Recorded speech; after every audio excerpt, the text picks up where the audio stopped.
Now at 5, a story of survival. What it took for rescuers to find a woman hours after her kayak overturned on Village Creek. The sheriff's warning to others tonight.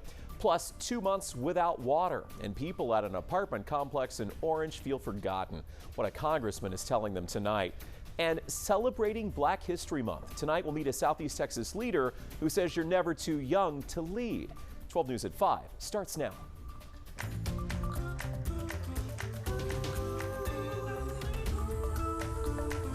Tonight, new info on the kayaker who had to be rescued in Hardin County. She was with another woman when both of their kayaks capsized yesterday on Village Creek. For several hours, no one knew where she was. Well, later that night, the woman was found at the Roy E. Larson Sandyland Sanctuary. She was unhurt, but exhausted. It was a joint effort in the dark of night that led to her rescue. 12 News reporter Gloria Walker is live for us tonight at the Hardin County Sheriff's Office with more details on this. Well, Jordan, what easily could have been a tragedy turned out to be a miracle. Finding that missing kayaker said that Sheriff Davis said it was a team effort for both sides for that rescue. An afternoon to explore nature took a scary turn when two kayakers capsized and were then separated while on Village Creek. One was able to swim to shore and call Hardin County Sheriffs for help. The other, a 34-year-old woman, never surfaced. She was found later miles down the creek alive. Hardin County Sheriff Mark Davis says during the search they had to call it for the night due to safety of first responders, but the firefighters wanted to take one last look. The firemen wanted to take another last run at that, so they did, and were able to find some footprints in the sand that we thought probably led from the creek. They were fresh, and as it worked out, we were able to follow those to an oil well location. She had sought shelter at the oil well location, knew that somebody would come there eventually. The woman was found exhausted, but eventually returned to her loved ones. Now, coming up tonight at 6, we hear more from Sheriff Davis on why planning your trip in advance can help save your life as well as others. In Coons, Gloria Walker, 12 News. Gloria, thank you. New here at 5, it has been 2 months since most of the people at the Sabine Park Apartments lost their running water. Well, now a congressman is getting involved. 12 News has been in Orange on the story for weeks, calling local, state, and federal officials trying to get tenants some answers. Freezing temperatures around Christmas caused the pipes at the complex to burst. And since then, residents have been begging for help. Yesterday, a resident spoke with Orange City Council members. The city is in the process of gathering evidence of all the code violations in an effort to hold the building owner responsible. Today, Congressman Randy Weber told 12 News, quote, "I am deeply concerned that constituents have been left without running water for several weeks. My office has reached out to local officials, and we will continue to monitor the situation." Now, many renters have moved, but some telling us they simply cannot afford to move on their own. A former Jefferson County corrections officer convicted of having an improper relationship with an inmate has lost his court appeal. 36-year-old Justin Allison was arrested in 2019 and sentenced to 3 years probation for improper sexual activity with a female inmate. The female inmate was charged with stabbing her ex-boyfriend. Allison had been employed for less than 2 years as a corrections officer. Allison's attorney argued the inmate concocted the charge to get him in trouble at the height of the Me Too movement. The Court of Appeals 9th District overruled Allison's appeal and upheld his conviction. We turn now to the storm trackers on this windy Wednesday. You're looking live at the Roofing 911 Skycam, first in Orange and now down at the campus of Lamar State College, Port Arthur. We've got meteorologist Carrie Cooper in the Storm Tracker Center tonight. Carrie, are the winds calming down? They are, Jordan. That will be the case overnight tonight. We'll see less winds. It looks a lot less windier coming up for your Thursday. So hey, that's good news, although the very warm, humid weather will continue across southeast Texas. We're running in the upper 70s right now under cloudy skies. Some breaks in the clouds to our west. That's where it's really warmed up, 80 out toward Houston. And we're still getting some wind gusts, 15, 16 miles an hour. Those winds will be decreasing a little bit coming up for tonight. Not nearly as windy tomorrow. This evening, though, short sleeve continues. We'll see temperatures in the low 70s through 10 p.m. In the next 3 days, very little, if any, chance of rain. The warm and humid weather will continue with highs in the 80s and lows in the 60s. Will we see any changes at all? Any cool weather in sight? I'll answer that coming up a little bit later. Carrie, thank you. A quick traffic alert tonight for folks in Orange. If your drive takes you along Clark Lane, you'll need to find a new route. The Department of Public Works will be making repairs on Clark Lane and the sewer there next to the International Village apartments. Because of that, Clark Lane from Meeks Drive to Highway 87 will be closed for 2 weeks. Tonight, veterans are invited to the Texas Veterans Town Hall. They'll have a chance to learn about ethical healthcare concerns. If anyone you know is interested, this starts at 6:30 this evening at the MCM Elegante in Beaumont.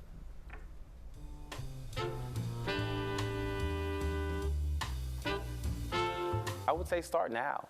It starts with us. We always talk about the future, the future, the future. Well, the future is now. And tonight we continue celebrating Black History Month by highlighting a Southeast Texas leader who proves you're never too young to get involved. That's Taylor Getwood, the youngest Port Arthur School Board member ever. He was only 18 when he was elected. 12 News reporter Kayla Chote caught up with him, and she's here tonight. Kayla? Jordan, after graduating from Woodrow Wilson Early College High School in 2020, 18-year-old Taylor Getwood knew he wanted to make a difference. So he ran for school board and won. Taylor Getwood is the youngest PAISD school board trustee. He's 20 years old, but when he was elected to the position in 2020, he was just 18 years old. Since he has had just graduated from high school, he knew a few things about running, so he understood what changes the district needed. Getwood believes his age gives him an advantage, offering a different perspective on the board. That was another thought process that I had as well.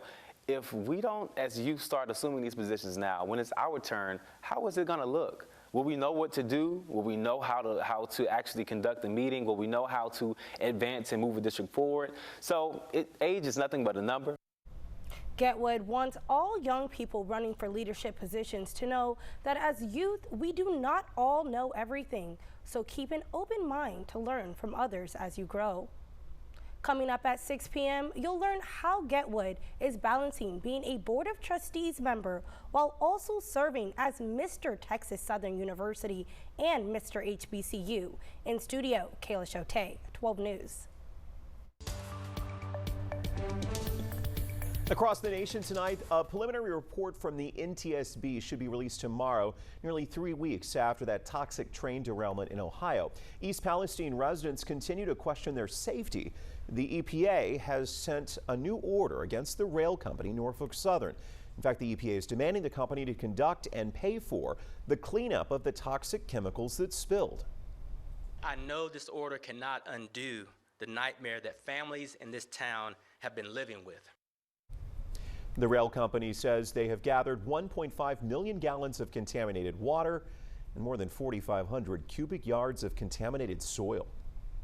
Coming up here at 5, how Southeast Texans marked Ash Wednesday and the message they're carrying with them into Lent. Plus, getting students ready for the future. The event being held at Westbrook to help students of all ages get to thinking about their careers. Now at 5, a new fire station being built in Silsbee. Why the chief says it's long overdue and how it's going to help the department better serve Hardin County. Plus new info about a man found dead at the Chevron Phillips construction site in Orange. What investigators have now pieced together. And meet the newest officer joining the Port Neches police force. The big pause he has to fill as his training continues. 12 News at 5 starts now.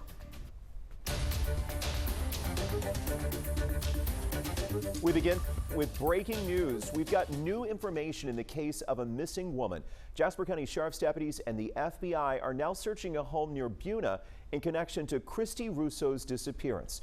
Captain Jason McClellan says 2 things led them to this home on County Road 777. First, it's where Russo was last seen. Second, he says they've received some newly confirmed information that led them here. These are new photos from the Jasper County Sheriff's Office. Investigators have shut down that road, County Road 777. Russo, we know, vanished in October of 21. There was a nearly $12,000 reward for info in the case. The Jasper County Sheriff's Office is asking anyone who knows anything to call them. 12 News has a crew on the way to that home in the Beaumont area, and we will keep you updated on air and online as we get more details. In Orange County, Sheriff's deputies have identified a man who died at the new Chevron Phillips construction site. Captain Joey Jacobs tells us that 57-year-old Clarence Dupre of Eunice, Louisiana, died in a crash around 6 p.m. last night. Officials are still looking into what caused this. Judge Collins says he is not sure if perhaps a medical condition led to this, but an autopsy was ordered. New at 5, the beams are in place. The framework is set. This plot of land along 5th Street and Highway 418 in Silsbee will be the new home for the Silsbee Fire Department. This is a project that's been in the works for a while now. Firefighters hope to be in that new facility by this November. 12 News reporter Gloria Walker spoke with first responders to find out what this means for them.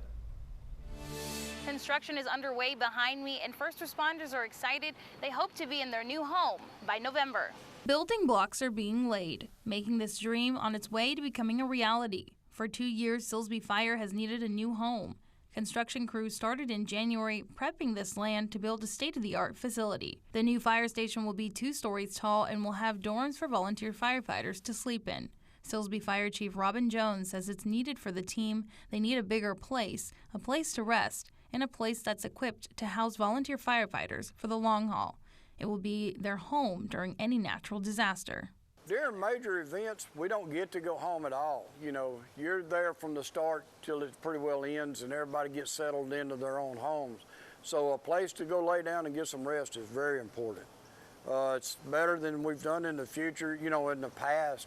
The money to pay for this construction is coming from Silsbee sales tax. Coming up tonight at 6, we get to hear from Fire Chief Jones about some of these new amenities going into the building behind me, like an elevator, sleeping dormitories for all volunteer firefighters, and so much more. In Silsbee, Gloria Walker, 12 News. Right now, the Orange Police Department is asking for some help finding a man who's wanted for a robbery. 25-year-old Andre Fezia is wanted in connection to a robbery that happened at an Exxon gas station off of FM 1130 last Saturday. His photo on your screen tonight. Police say he has multiple tattoos on both arms, his hands, and his neck. If you know where he may be, you can call Crime Stoppers 833-TIPS.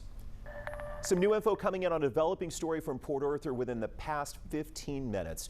The Texas Rangers have now stepped in to investigate the death of a suspect who had a run-in with Port Arthur police early today. Chief Tim Duraso tells 12 News his officers responded to the 800 block of San Jacinto around 4:45 this morning for a family disturbance. The chief says officers engaged with a 28-year-old man. They took the person into custody after a struggle, but then the man showed signs of some sort of a medical condition. He would die later at the hospital. The chief says it's normal for the Texas Rangers to investigate a case like this. A new officer is joining the ranks of the Port Neches police force. In January, Officer Rico retired after 8 years. Today, 12 News got to meet his successor, Officer Ruger, a 1.5-year-old Belgian Malinois who is eager to get to work. You see, Ruger's a smart pup with a lot of energy. He's already showing great potential to be a police dog. Rico left him, though, with big paws to fill. In January, Ruger and his handler, Sergeant Eric Heilman, went away to the Hill Country Training School. Well, for a month, Ruger learned some of the basics, commands, sit, stay, and lie down. Since then, Ruger has continued his training at the Port Neches Police Training Facility. Ruger started patrolling the streets of Port Neches earlier this month, and so far he's helped police sniff out drugs. Soon he'll have other duties as well. Various narcotic odors, target odors that we like to be able to find on the street. He's been exposed to some basic apprehension work, criminal apprehension work, search work, searching for people, searching for articles that people may throw. Sergeant Heilman was also Officer Rico's handler. Ruger and Rico both live with Heilman. And coming up at 6 tonight, 12 News reporter Kayla Shote shows us the deep friendship between the two dogs. All right, let's get to the storm trackers. A live look up at Jasper tonight on the Roofing 911 Skycam.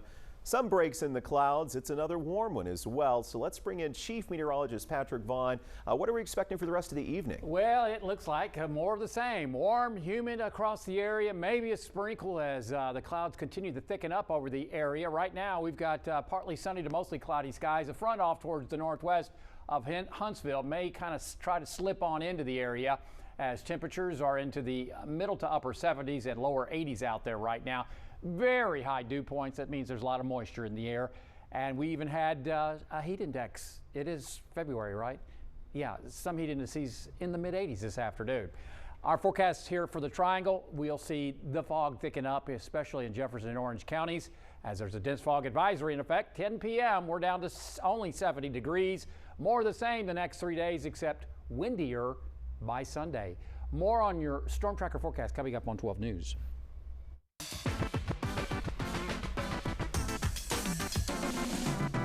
We love talking Golden Triangle growth here at 12 News, and soon people in Orange will have a new spot to get their cars all cleaned up. The city announced on its Facebook page there's a new car wash coming. It's going to be called the Whitewater Express. You'll be able to find the car wash at 16th Street and I-10 near the Chick-fil-A and Starbucks. The project is being taken on by a Houston-based BSC Capital Group. No date yet for the construction timeline. And let's stay in Orange County for a moment. Today, a ribbon cutting was held for a business consultation company, Inviter.